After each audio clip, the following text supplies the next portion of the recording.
me today. We're going to shoot a video tutorial for Digital Delight stamps. Their information is on my sidebar, and here's what we're going to do. This is Lara the Ladybug. I happen to be in love with this image. She's very cute. She is cut out on Shrinky Dink type plastic. I actually printed her on the slick side using my regular inkjet printer, and I let this sit for 2 days to be sure it was completely dry. Now, we're going to color it. Yes, Virginia, there is a Santa Claus. And yes, you can color with Copics on just about anything. So we're going to color this image with our Copic markers. This is E0000. That's 4 zeros. And you're not going to see a whole lot at first as we're coloring this, but I do want you to take note that I'm doing this in small strokes. We're going to take a little break, and Chad's going to come behind me. Thanks, Chad. Chad's going to come behind me, and we're going to finish shooting the video. Okay, we're going to continue coloring the image using small circles.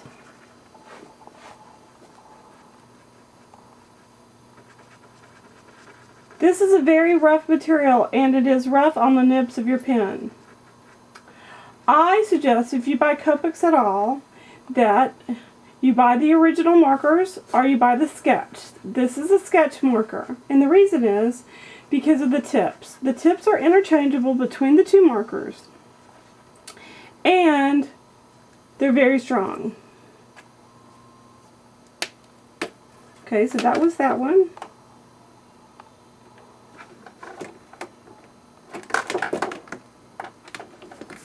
So now, we're going to take a quick break, and I'll be right back. Okay, now that I found my correct pink marker, I'm going to go and I'm going to add some highlights to her face. I'm going to go around the edge of her hat, around her chin, back up and over. Now I am going to use my fingers and smear this ink just a little bit to feather it in. 2 reasons. Number 1, this is rough material, as we've already discussed. Number 2, I don't want it too stark. I want it soft and subtle. Okay. Now we're going to go to our blue. Got a light blue, these are for me, and dark blue. Her hat is going to be dark blue, as well as the hearts on her antenna, so we're going to color those in.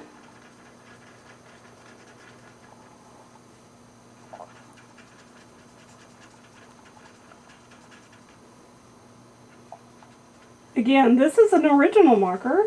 You can tell the difference because it has a very small pointy nib, which is perfect, absolutely perfect, for doing this fine detail work like a Shrinky Dink, or small areas that you're stamping and then needing to color in later. So we're going to continue to color using the dark blue.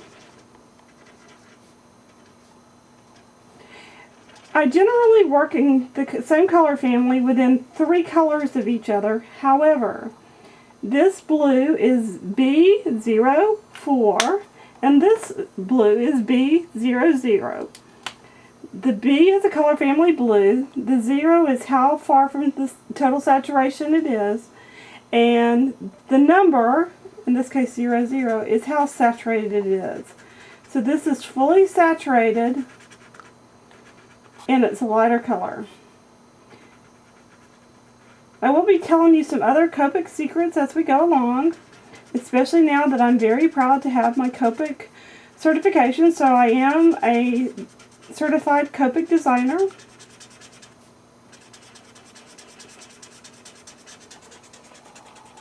Which I'm very proud of. I really enjoyed the class. I took it in Richmond, Virginia a couple weeks ago, and I'm hoping that next year that I'll be able to take the certification class for Ranger and be Ranger certified as well. So the more you can learn and like, the better. This color is R32. I'm going to color the dots on her dress first, since it's the darker of the 2 colors. Then I'm going to come back with R85. This is a much deeper pink, and I expect this to shrink up and be really, really pink. It may even be fuchsia once it's shrank. We will see.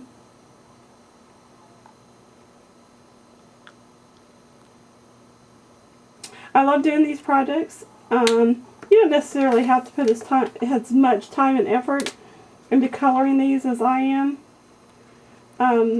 But I will say this. Your efforts will be rewarded if you're patient. It's worth doing a project well. It's worth doing a project that you're proud of. So keep that in mind when you're working. The last color is C2 Cool Gray. And this is just going to be for the bottoms of her feet to color her shoes in. And a little bit right here under her behind, so that it'll just act as a little bit of a shadow when we cut this out. Of course, she has to have brown eyes because I have brown eyes. So we're going to color her eyes real carefully. Just like that. Okay, now I'm going to start to cut this out, but we're not going to cut the whole thing out. I've shown you before. Use your material in this case, not your scissors. Scissors are a tool. You want to go around gently. You want to be just outside of that line a little bit. Okay, as I come into her neck right there, I'm going to move my blade a little. And then I'm going to turn it at an angle, and I'm going to go in and sharply cut it off. That way, when I start the cut again, it's going to be easier to get into this little crevice.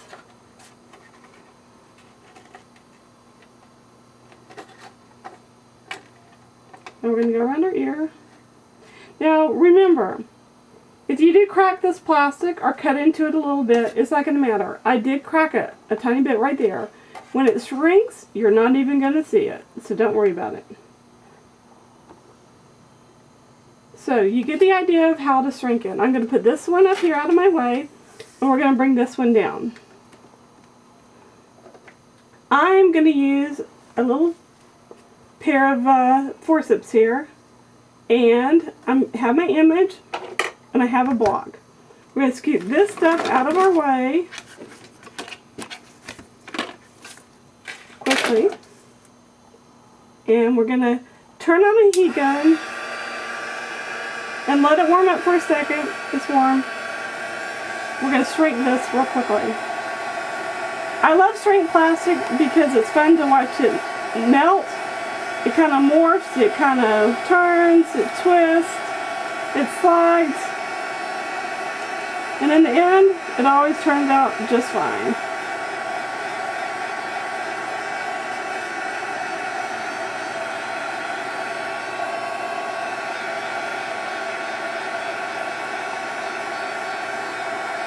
Okay, while she's still warm, I'm going to use my scissors to fix her antenna.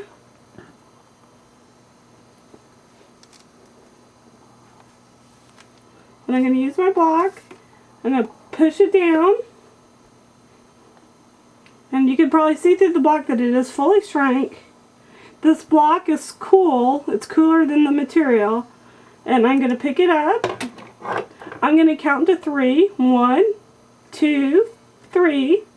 And it should be ready to pop right off of here. And it is. And it's ready to go. That's the finished Lara, the ladybug shrink plastic piece, and her skin turned out perfectly. So that shading we did was worth it. Her hat turned out the way it should. Everything about her is perfect. So a few things you can do with her is you can use some glitter glue and put on her antenna on her hat. And this is just a regular luggage tag that I bought at the dollar store. You get 2 for $1. I took the blank outside of this, and I used pattern paper, printed my information, and put the plastic protector back on the top and glued her onto the front using E6000 glue. I'm going to reach over and get it so you remember what it looks like. Looks like this. It just takes a couple of dabs at her head, on her wings, and at her feet. Make sure you spread it around. Put a clothespin or a clip or something on her so she stays. Leave it that way for about half an hour, and then she'll be stuck there forever. She's never coming off of this. She may break, which is kind of doubtful, but she's not coming off. So there you go, from this really big image to that little bitty image. I'll show it to you again. Thanks for joining me today for a Digital Delights video tutorial. I look forward to seeing you again. Stay tuned to the blog for other videos, fun project ideas, and cool giveaways. So thanks for joining me. Stamp happy.